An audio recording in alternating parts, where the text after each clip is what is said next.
तो इसमें सबसे पहले इंट्रोडक्शन पार्ट, डेफिनेशन पढ़ेंगे, परफॉर्मेंस अप्रेजल का क्या डेफिनेशन है, introduction, objective, what is to be appraised, ठीक है, क्या हम लोग अप्रेजल करते हैं, कौन अप्रेज करते हैं, ठीक है। और उसके बाद जो सबसे ज्यादा इंपॉर्टेंट है, जहां से क्वेश्चन आता है इस चैप्टर से, वो है आपका परफॉर्मेंस अप्रेजल का मेथड्स, ठीक है। प्रोसेस भी दे रखा है, प्रोसेस भी पढ़ेंगे, और मेन इसमें पॉइंट टू फोकस इज आपका methods of performance appraisal, alright. और फिर लास्ट Yes. में प्रॉब्लम्स विद परफॉर्मेंस अप्रेजल, ठीक है। और उसके बाद देखिए पोटेंशियल अप्रेजल भी है, ठीक है। जिनके पास बुक नहीं है कुणाल आपके लिए, इसके बाद इस चैप्टर में हम लोग पोटेंशियल अप्रेजल पढ़ेंगे, फिर चैलेंजेस इन परफॉर्मेंस अप्रेजल, तो ये सारा है इसका कंटेंट, फाइन। Yes. तो ये चैप्टर से हम लोग को शुरू करना था। तो जैसा नाम ही बता रहा है परफॉर्मेंस अप्रेजल, क्या समझते हैं हम लोग, would you understand by performance appraisal? Ma'am कि हमारा परफॉर्मेंस क्या रहता है, क्या होता है मैम? हाँ, that means we are into the organization, हम लोग ऑर्गेनाइजेशन के अंदर आ गए हैं, we are performing certain task, and after that manager और our supervisor will identify that how we are performing, okay. और हाउ वी आर परफॉर्मिंग, यही चीज होता है आपका परफॉर्मेंस अप्रेजल में जज किया जाता है। तो performance appraisal has become the heart of human resource system in the organisation.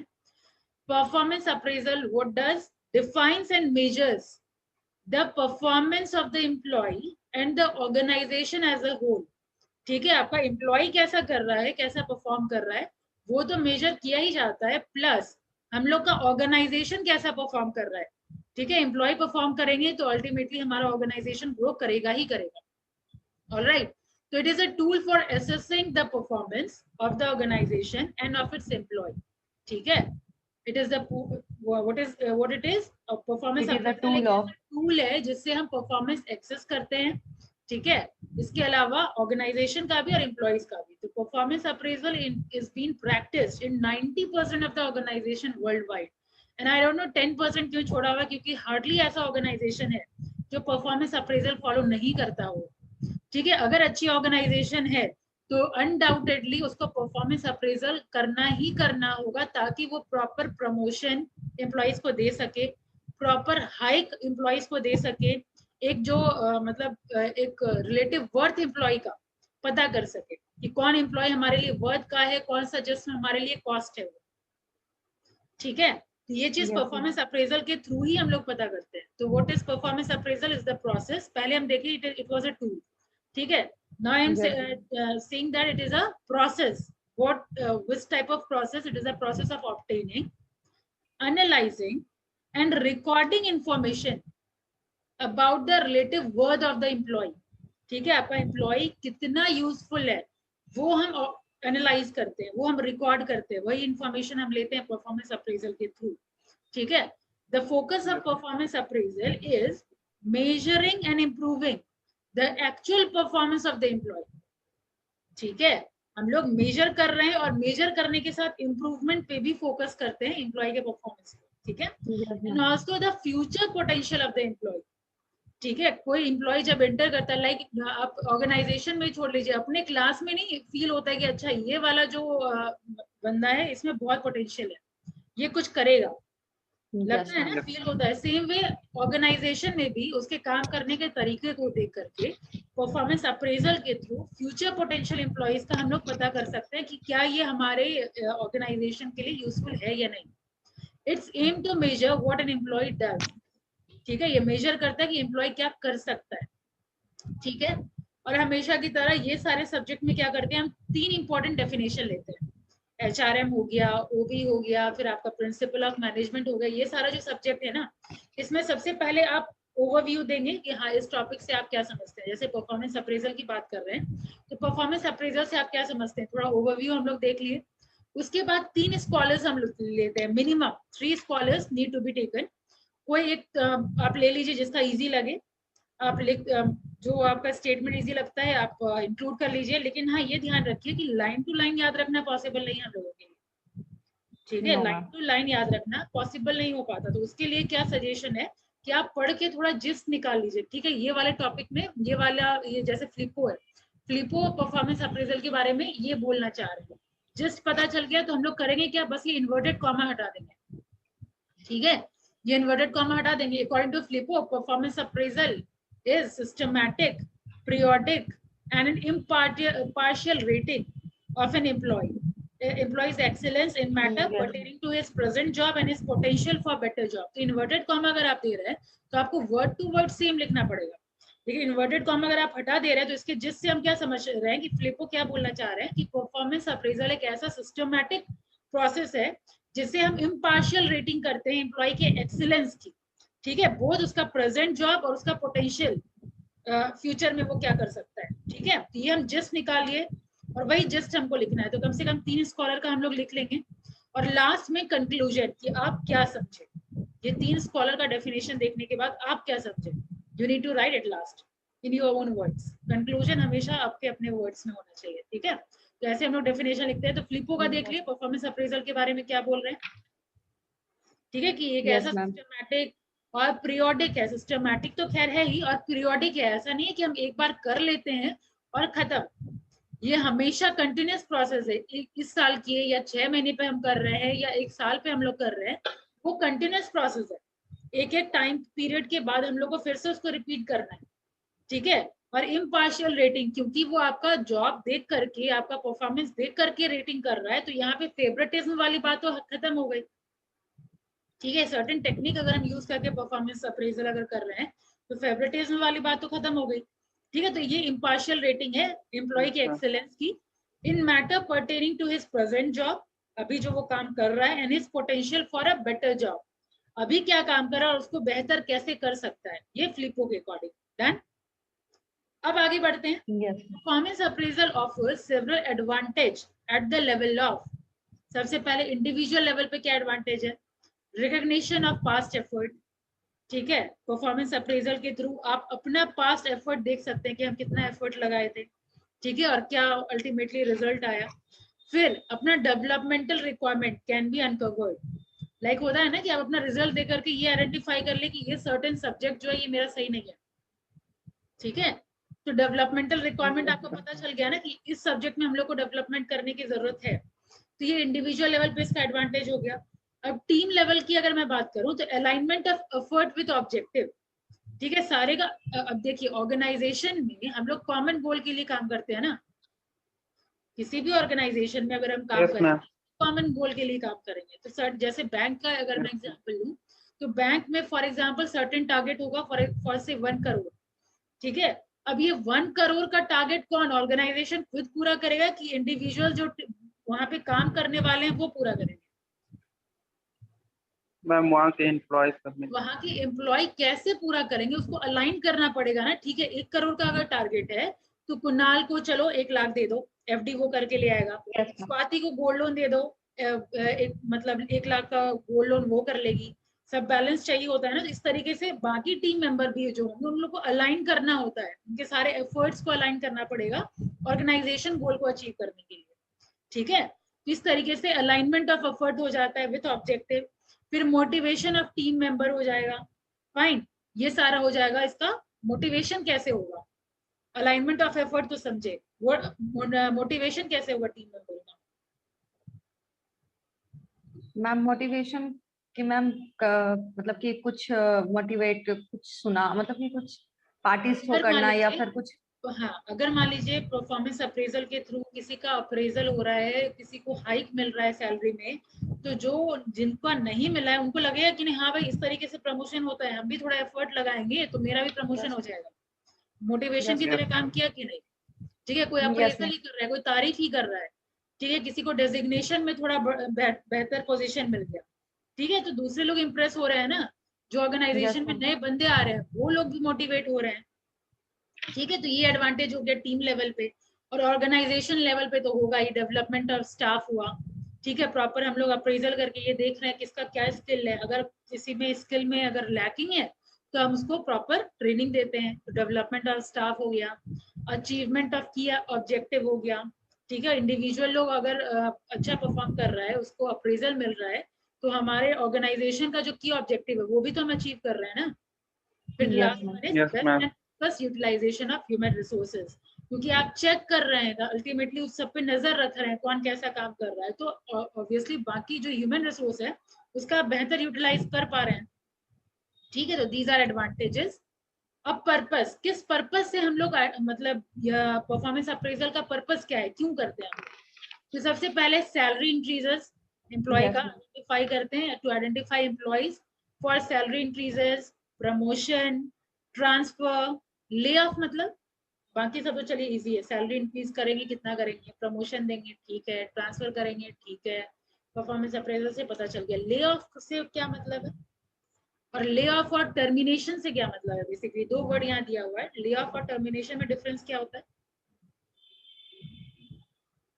Ma'am ले ऑफ मतलब कि कुछ ब्रेक वगैरह लेना मैम। हाँ, कि अभी मेरे टर्मिनेशन पास में काम नहीं है, अभी मेरे यस मैम। ऑर्गेनाइजेशन में काम नहीं है फिलहाल, तो इसलिए ले ऑफ लिखा हुआ है कि अभी थोड़ा आराम कर लो, ले ऑफ। ठीक है, जब काम आएगा तो फिर वापस बुला लिया जाएगा, लेकिन टर्मिनेशन हो गया आपका finally, full and final, tata bye bye. Yes ma'am. ठीक है, तो परफॉर्मेंस यस मैम अप्रेजल के थ्रू हम जान पाएंगे कि कौन सा एम्प्लॉय है जो बेहतर काम नहीं कर पा रहा है। ठीक है, क्या हम, या फिर मान लीजिए किसी को ले ऑफ देने की जरूरत है कि अभी सर्टेन टाइम पीरियड के लिए वो फिट नहीं है, चलो ले ऑफ दे दो। ठीक है, या वो काम नहीं कर पा रहा है, ले ऑफ या टर्मिनेशन, तो ये सब हम आइडेंटिफाई कर पाएंगे परफॉर्मेंस अप्रेजल के थ्रू। ठीक है, तो यस पहला मैम पर्पस। सेकेंड है ट्रेनिंग एंड डेवलपमेंट, किस एम्प्लॉय को ट्रेनिंग की जरूरत है, किस एम्प्लॉय को डेवलपमेंट की जरूरत है। ठीक है, to determine training and development need of the employee, हो जाएगा। Third yes one ma'am. Is to motivate employees by providing feedback on their performance level. Like कभी आप लोग मार्क्यू देते होंगे, कभी कुछ बोलते होंगे, तो फील होता होगा ना कि मैंने कैसा बोला। ठीक है, अगर मैं गलत हूँ तो किधर गलत हूँ, एक्सपेक्टेशन होता नहीं कोई फीडबैक दे, और अगर कोई फीडबैक देगा तो हम सर्टेन पॉइंट पे हम इम्प्रूवमेंट करेंगे, है ना। तो एक तरीके से ये मोटिवेशन का काम करता है। लाइक अगर मैं आपको पढ़ा रही हूँ, आप लोग सर्टेन फीडबैक देंगे तो मुझे पता चलेगा ना, अच्छा इस मेथड से इन लोगों को समझ में नहीं आ रहा है, डिफरेंट मेथड यूज करो। ठीक है, तो ये यस कैसे मैम। पता चलता है? फीडबैक के थ्रू। ठीक है, इस तरीके से परफॉर्मेंस लेवल भी इंप्रूव होता है। Next one is to establish a basis for research and reference for personal decision in future. या ये कहने का मतलब क्या है कि फ्यूचर में कितने पर्सोनल का रिक्वायरमेंट होगा, परफॉर्मेंस अप्रेजल के थ्रू हम पता कर लेंगे। जैसे कोई अनस्किल्ड है, ठीक है, ट्रेनिंग के बाद भी कोई ठीक नहीं हो रहा है, तो हम लोग को पता चल रहा है ना, थोड़ा एक मैसेज मिल रहा है ना कि ये लॉन्ग टर्म वाला एम्प्लॉय नहीं है, लॉन्ग टर्म के लिए ये यहाँ नहीं टिक पाएगा। ठीक है, तो हम लोग खोजना शुरू करेंगे ना, उस प्लेस को कोई किसी और को ऑक्यूपाई करने के लिए हम ओपन करेंगे। यस और नो? Yes ma'am. तो यस यही मैम डिसीजन इन फ्यूचर, हम पर्सोनल का डिसीजन ले पाएंगे कि फ्यूचर में हमको कितने पर्सोनल का, कितने ह्यूमन रिसोर्स का रिक्वायरमेंट होने वाला है, या कितने लोगों को ट्रेनिंग की जरूरत पड़ने वाली है। राइट, और यही सारे पर्पस को बेसिकली एकदम मतलब कंसाइज करके ये दो पार्ट में डिवाइड किया गया है, पर्पस ऑफ परफॉर्मेंस अप्रेजल। वही इवेलुएटिव और दूसरा डेवलपमेंटल, बस यही दो पर्पस के लिए हम यूज करते हैं परफॉर्मेंस अप्रेजल को, या तो इवेलुएट करने के लिए या तो डेवलप करने के लिए। इवेलुएट क्या चीज के लिए? एक तो कंपनसेशन डिसीजन, कंपनसेशन में आ गया वही सैलरी, चाहे आप मॉनेटरी बेनिफिट दें या नॉन मॉनेटरी बेनिफिट दें, वो दोनों आ जाएगा कंपनसेशन में। Alright, yes ma'am. सबका ध्यान यही है या यस फिर ma'am. Down? Yes ma'am no ma'am. ठीक है, तो पहला हो गया कंपनसेशन। आंसर भी देने के लिए रेडी रहिएगा क्योंकि टीचिंग स्टाइल मेरा वही है। पता ठीक है, है। चाहे एचआर हो, चाहे वो आपका कौन सा सब्जेक्ट था हमारा, economic economic. And social environment. Yes ma'am. Fine, तो कंपनसेशन डिसीजन हो गया, स्टाफिंग डिसीजन हो गया, ये सब। स्टाफिंग डिसीजन कैसे इवेलुएट करते हैं? Staffing decision ma'am. इसमें क्या पोटेंशियल है, परफॉर्मेंस अप्रेजल के थ्रू हम पता कर लिए ना।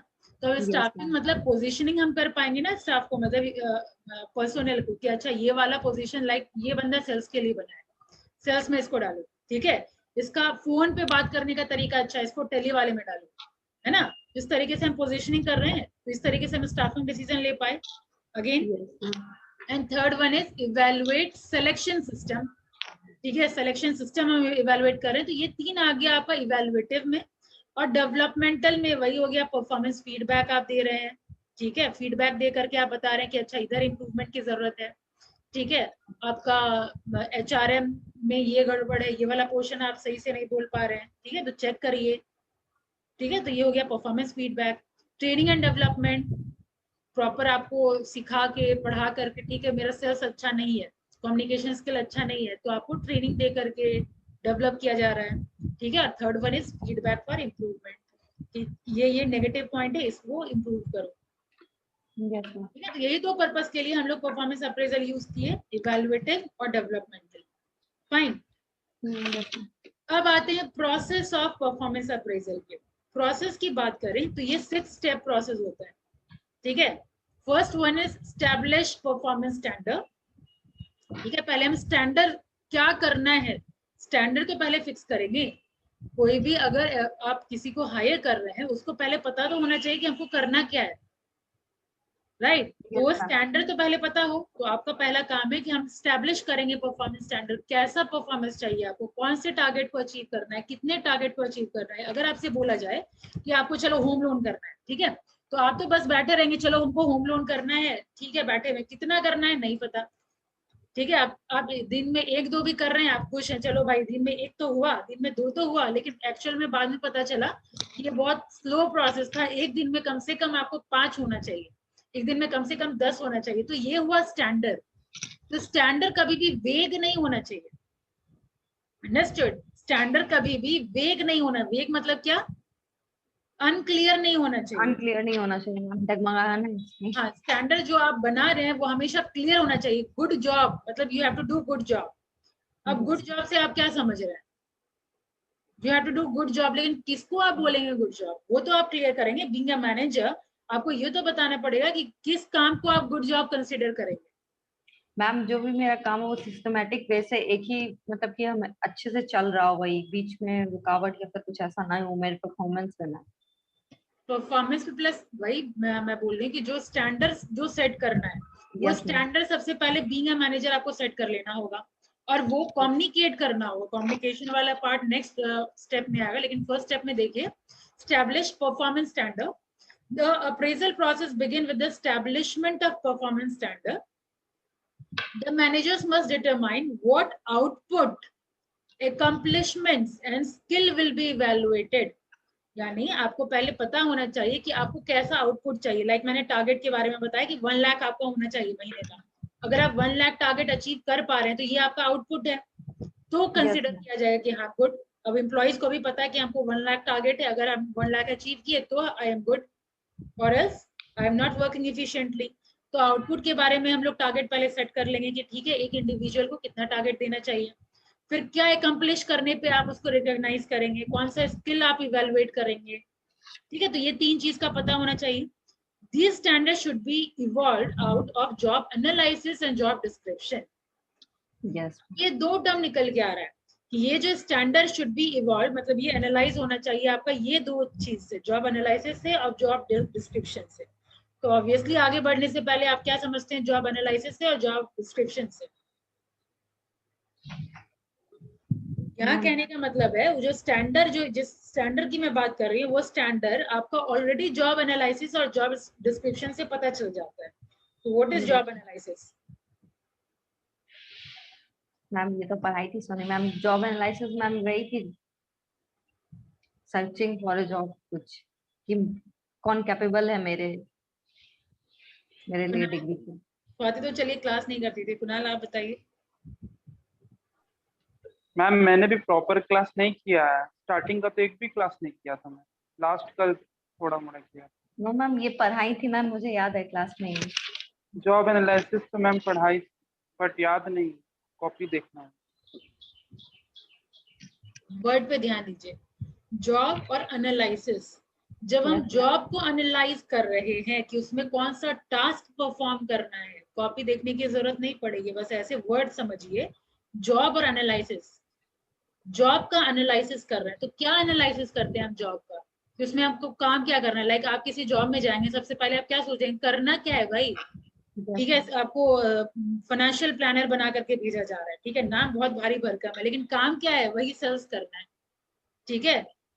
तो ये क्या है, जॉब एनालिसिस, कौन सा टास्क कौन सा ड्यूटी परफॉर्म करना है, ठीक है। अब यही जॉब एनालिसिस में 2 एलिमेंट होता है, एक जॉब डिस्क्रिप्शन और job specification. Job description ma'am job के बारे में डिटेल दिया रहता है। वेरी गुड, हाँ, जॉब डिस्क्रिप्शन यानी जॉब के बारे में डिटेल है कि हाँ सेल्स के लिए चाहिए, फील्ड वर्क होगा, ठीक है, टारगेट होगा, ठीक है, ये सब जॉब के बारे में है, ठीक है, नाइट शिफ्ट होगा, ठीक है, ये सब जॉब के बारे में है। अब जॉब स्पेसिफिकेशन क्या होता है? मैम उसमें क्या करना है जॉब में, वो शायद दिया रहता है। फिर जॉब डिस्क्रिप्शन भी तो वही बोले नो आप। नो मैम, उसमें दिया रहता है कि आपको क्या क्वालिफिकेशन होना वेरी चाहिए, क्या क्वालिफिकेशन आपकी क्या है? जॉब डिस्क्रिप्शन हो गया आपका, क्या जॉब करना है, और जॉब स्पेसिफिकेशन की कैसे क्वालिफिकेशन की जरूरत है। लाइक अगर मुझे सेल्स का काम करवाना है तो यहाँ क्वालिफिकेशन चलो एमबीए होना चाहिए, ठीक है, पहला यस क्वालिफिकेशन। मैम। आपका कम्युनिकेशन स्किल बढ़िया होना चाहिए, ठीक है, रीजनल लैंग्वेज बहुत अच्छा होना चाहिए। तो ये सब क्या हो गया? आपकी क्वालिफिकेशन। कैसा एम्प्लॉय चाहिए, दैट इज जॉब स्पेसिफिकेशन। ये सारा स्टैंडर्ड वही सेट हो जाता है जॉब एनालिसिस में और जॉब डिस्क्रिप्शन में। फाइन, तो याद हो गया, रिकॉल हो गया। Yes ma'am. यस आगे ma'am. These performance standards should also be clear and objective to be understood and measured. The standards should not be expressed in an articulated or vague manner. ठीक है, performance appraisal जो भी express जो आप कर रहे हैं, जो भी स्टैंडर्ड आप सेट कर रहे हैं, वो वेग नहीं होना चाहिए। ऑलरेडी डिस्कशन हो चुका है, like such as good job और a full day's work, as these vague phrases tells nothing. ठीक है, तो वही मैंने बताया कि वेग नहीं होना चाहिए, जो टारगेट सेट कर रहे हैं वो क्लियर कट होना चाहिए। Fine, next is communicate performance expectation to employee. आपसे क्या एक्सपेक्ट किया जा रहा है बीइंग एन एम्प्लॉय, ये आपको पहले कम्युनिकेट करना पड़ेगा, उसको बताना पड़ेगा। उसको पता ही नहीं है कि हम मेरे से क्या एक्सपेक्टेशन है, तो वो जो काम कर रहा है उससे सेटिस्फाइड है ना। तो once performance standard are established, this need to be communicated to the respective employee so that they come to know what is expected of them. Past experience indicates that not communicating standards of employee compounds the appraisal problem. ठीक है, performance appraisal के time पता चलता है कि जो employ है वो तो समझे ही नहीं थे कि एक्चुअल Yes, में ma'am. क्या क्या करना था उन लोगों को। ठीक है, here it must be noted that mere transference of information from manager to the employees is not communicated. It becomes communication only when the transference of information has taken place and has been received and understood by the employee. कहने का मतलब वो communication आपका, obviously communication complete होता ही तब है जब जिसको आप समझाना चाह रहे हैं, जिसको आप बोलना चाह रहे हैं, वो समझा बातों को। ठीक है, अगर लेक्चर कोई दे रहा है, एक तरफा लेक्चर अगर हुआ, आप लोग कुछ समझे नहीं, 1 घंटा पूरा हो गया, टाटा बाय बाय, तो फिर वो लेक्चर एक्चुअल में वो लेक्चर नहीं है, वो कम्युनिकेशन नहीं है। ठीक है, तो जो आप स्टैंडर्ड सेट कर रहे हैं, तो फर्स्ट पार्ट है स्टैंडर्ड सेट करना, सेकेंड पार्ट है कम्युनिकेशन, मतलब कम्युनिकेट करना अपने एम्प्लॉय से। और वो कम्युनिकेशन ऐसा नहीं कि आप बोल दिए and that is done. Communication आप बोलने के बाद एम्प्लॉय क्या इंटरप्रेट कर रहे हैं, क्या समझ रहे हैं, वो भी देखना आप ही का जिम्मा है, तभी ये सेकंड स्टेप पूरा होगा। Clear? Yes, ma'am. Yes ma'am. आगे बढ़ा जाए, उसके बाद आ गया feedback from the employees on the standard communication to them must be obtained if required. The standards may be modified or revised in the light of feedback obtained from the employee. It is important to note that communication is a two-way street. वही चीज है, second वाला point. Third पे आते हैं, major actual performance. अब ये third step involves the appraisal process. In this stage the actual performance of the employee is measured on the basis of information available from various sources such as personal observation। ठीक है, जो actual performance है वो observe किया जाएगा अलग अलग sources से, और वो सोर्सेस क्या हो सकता है, या तो परफॉर्मेंस पर्सनल ऑब्जर्वेशन के थ्रू, या स्टैटिस्टिकल रिपोर्ट के थ्रू, या ओरल रिपोर्ट, या रिटन रिपोर्ट। ठीक है, इन सब के थ्रू हम ऑब्जर्व करते हैं। Needless to mention the evaluator's feeling should not influence the performance measurement of the employee। कहने का मतलब जो इवेल्युएटर की फीलिंग अगर हावी हो जाती है परफॉर्मेंस अप्रेजल के टाइम, तो अगेन फेवरेटिज्म वाली बात हो जाती है। लाइक अगर मैं मार्किंग करूंगी तो मेरा ज्यादातर ध्यान होगा कि ठीक है रेगुलर क्लास में स्वाति और हामिद रहते हैं, ठीक है, तो ऑब्वियसली वो इन्फ्लुएंस हो जाएगा, यहाँ पे इवेल्युएटर का फीलिंग यहाँ पे इन्फ्लुएंस हो जाएगा, तो ऑब्वियसली मार्क्स थोड़ा अधिक आ जाएगा। ठीक है, इसको कहते हैं इवेल्युएटर फीलिंग। तो वो चीज मना किया जा रहा है परफॉर्मेंस अप्रेजल में। ये हमेशा इंश्योर होना चाहिए कि यहाँ फीलिंग का कोई मतलब स्पेस नहीं है। यहाँ पे इकलौता उस टाइम के मार्क्यू में कौन कैसा परफॉर्म किया है वो ध्यान होना चाहिए। ठीक है, सर्टेन क्वेश्चन आपने अगर पूछा है उस टाइम कौन कैसा रिस्पॉन्स कर रहा है उसके बेसिस पे आपको इवेलुएट करना है और मार्किंग करना है, ना कि आप इस फेवरेटिज्म ma'am. के बेसिस पे मार्किंग करेंगे, ना तो इस बेसिस पे आप मार्किंग करेंगे कौन क्लास में रेगुलर है। ठीक है, ये चीज है यहाँ पे। अब आइए, measurement must be obtained based on facts and finding. This is because what we measure is more critical and important to evaluate process that how we measure. ठीक है, तो how we measure ये ज्यादा important है, ये ध्यान रखना है। And fourth process is compare actual performance with standard. Actual performance देखिए हम लोग किस तरीके से अपना पर्सनल ऑब्जर्वेशन के थ्रू या फिर जैसे भी आपको देखना है देखिए आप, being a manager, being a supervisor. ठीक है, उसके बाद आपने जो स्टैंडर्ड फिक्स किया है, ठीक है, उससे अब आप कंपेयर करेंगे। यस ठीक है, स्वाति आज क्या कैसा आंसर की, मेरा एक्सपेक्टेशन क्या था, व्हाट वाज द स्टैंडर्ड। ठीक है, उससे हम कंपेयर Yes, करेंगे। ma'am. In this stage the actual performance is compared with the predetermined standard. Such a comparison may reveal the deviation between standard performance and actual performance. ठीक है, मैंने target बनाया standard, और मान लीजिए एचआरएम में आपने टारगेट बनाया कि 5 चैप्टर पूरा करना है। ठीक है, एक दिन में 5 चैप्टर पूरा कर लेना, ये स्टैंडर्ड आपने रखा। ठीक है, थोड़ा रियलिस्टिक रखते हैं, 2 चैप्टर रख लेते हैं, 2 चैप्टर एक दिन में कर सकते हैं, तो ये स्टैंडर्ड है। अब आप कर पाए 1 चैप्टर, तो इन दोनों का जो डिफरेंस है 1 चैप्टर, दैट इज डेविएशन। तो सेम वे परफॉर्मेंस में भी आपको देखना है कि 1 लाख का टारगेट था, आपने कितना अचीव किया, दैट इज एक्चुअल परफॉर्मेंस, और कितना डेविएशन था। And will able to able the evaluator to proceed the 5th step in the process, that is discussion of the appraisal with the concerned employee. ठीक है, अब actual और जो standard था वो हम कंपेयर कर लिए। अब जो सबसे एक्चुअल में डिफिकल्ट काम होता है, डिस्कशन करना एम्प्लॉइज के साथ उनका अप्रेजल। ठीक है, किसी को अपना नेगेटिव पॉइंट सुनना अच्छा नहीं लगता, तो अगर आप उसको Yes, ma'am. नेगेटिव अगर आप बोल भी यस रहे मैम। हो, तो जो इवेलुएटर है उनको बहुत ज्यादा इंश्योर करना पड़ता है कि उनका बात अच्छे डायरेक्शन में एम्प्लॉय ले। ठीक है, पॉजिटिव डायरेक्शन में ले, उसका हरकत पॉजिटिव डायरेक्शन में जाए, ये इंश्योर करना बहुत ज्यादा जरूरी। तो first step is the appraisal process is to communicate to and discuss with the employees the results of the appraisal. This is in fact one of the most challenging tasks the manager face, to present the accurate appraisal to the employee and then make them accept the appraisal in a constructive manner. ठीक है, ये point आपको ध्यान रखना है being a manager. जब आप future में लीडर भी बनेंगे तो आपको इंश्योर करना है, किसी को डायरेक्टली आप इस तरीके से नहीं बोल सकते, तुम तो कुछ बोल ही नहीं पाते हो, लाइक किसी का कम्युनिकेशन स्किल अच्छा नहीं है, आप डायरेक्टली जाके बोले तुमको तो बोलना ही नहीं आता है। सबके सामने अगर कोई बॉस इस तरीके से बोल रहा है आपको, तुमको तो बोलना ही नहीं आता, हाउ यू विल फील, कभी आप कंस्ट्रक्टिव मैनर में सोचेंगे? इसीलिए बोला जाता है कि ये वाला जो स्टेप है ना, सबसे डिफिकल्ट स्टेप होता है किसी भी इवैल्यूएटर के लिए, क्योंकि आप जिस तरीके से बोल रहे हैं, जिस तरीके से फीडबैक दे रहे हैं, उस पर डिपेंड करता है कि आगे वो एम्प्लॉय कैसा काम करेगा। ठीक है, तो ये हमेशा कंस्ट्रक्टिव मैनर है, ये आपको सोचना होगा। A discussion on appraisal enable employee to know their strength and weakness. ठीक है, अगर आपसे डिस्कशन होगा तो आपको स्ट्रेंथ के बारे में और वीकनेस के बारे में एम्प्लॉय जान पाएंगे। This has in turn impact on their future performance. Yes, the impact may be positive or negative depending upon how the appraisal is presented and discussed with the employee. ठीक है, तो ये हो गया आपका 5th, और last one is initiate corrective action. The final step in the appraisal process is the initiation of corrective action when it is necessary. The area needs improvement are identified, and then the measures to correct or improve the performance are identified and initiated. ठीक है, यहाँ पे हम लोग को correct करना होगा। अब कैसे करेक्ट करेंगे, ये यहाँ पे दिया हुआ है। The corrective action can be of 2 types. One is immediate and deals predominantly with symptom.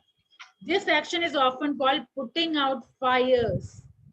The other is basic and delve into causes of deviation and seeks to adjust the difference permanently. ठीक है, अब direct action में क्या हो सकता है, मान लीजिए कोई बिल्कुल भी सही नहीं है, तो डायरेक्ट एक्शन मतलब आप फायर कर दिए, और एक सेकंड जो एक्शन होता है वो आप सर्टेन ट्रेनिंग वगैरह देकर के उसको आप सुधार सकते हैं। Yes. ठीक है, तो सेकंड टाइप क्या हुआ, this type of action involve time to analyse deviation. Hence, managers often opt for immediate action or say put out fires, training, coaching, counseling, etc., is the common example of corrective action that managers initiates to improve the employee performance. ठीक है, यहाँ पे कहने का मतलब दो type का इसमें चेक करने की बात हो रही है. करेक्टिव एक्शन दो तरह से लेने की बात हो रही है. एक तो इमीडिएटली, ठीक है, तो इमीडिएटली यहाँ पे मैं वापस से रिपीट कर रही हूँ. इमीडिएटली यानी ट्रेनिंग, इमीडिएटली यानी हम लोग वापस से सिखा करके उसको कोचिंग दे करके काउंसलिंग ट्रेन करके मैम, हाँ, उसको तुरंत से ही उसको रेडी कर देंगे. तो वही यहाँ पे बोल रहा है कि मैम- करेक्टिव एक्शन में हमेशा इमीडिएट पे ही ज्यादा फोकस करते हैं. हाँ कुणाल? मैम इमीडिएट तो मतलब कुछ और होता है ना? नहीं, वहां पे हाँ नहीं, ये गलत था. वो फायर वाला सिस्टम नहीं था. फायर सिस्टम बहुत लास्ट होता है हमारा. ठीक है, फायर करना एकदम लास्ट होता है. जब हम लोग ट्रेनिंग वगैरह दे करके भी थक गए हैं, वो नहीं सुधर रहा है, तो फिर हम लोग लास्ट ऑप्शन वो लेते हैं. ठीक है, तो इमीडिएट मतलब हम लोग ट्रेनिंग दे करके उसको सुधारेंगे. ठीक है, दीज आर करेक्टिव एक्शन. तो ये था प्रोसेस. ठीक है, तो क्या क्या देखे हम लोग प्रोसेस में. फर्स्ट वन वाज पहले स्टैंडर्ड सेट किए, फिर कम्युनिकेट किए, फिर Yes, दोनों ma'am. का डेविएशन क्या था, नहीं पहले, फिर थर्ड स्टेप में मेजर किए, मेजर एक्चुअल परफॉर्मेंस, फिर कंपेयर एक्चुअल फिर परफॉर्मेंस डेविएशन विद हम लोग एनालाइज किए, और Yes, फिर डिस्कशन किए, और then last step is corrective action लिए. करेक्टिव एक्शन लिए. निकलने के बाद अब इसको कैसे सुधारना है वो हम देखेंगे. यस ठीक है, तो ये था आपका प्रोसेस. तो यहाँ तक पहले करिए, और फिर धीरे धीरे ऑलमोस्ट एक कंप्लीट क्लास लग जाएगा आपका मेथड करने में. ये देखिए मेथड है of performance appraisal, traditional method और ये मॉडर्न मेथड. Yes ma'am. ये हम लोग नेक्स्ट क्लास में करेंगे. ठीक है, इतना करके रखिए आप लोग. Yes ma'am.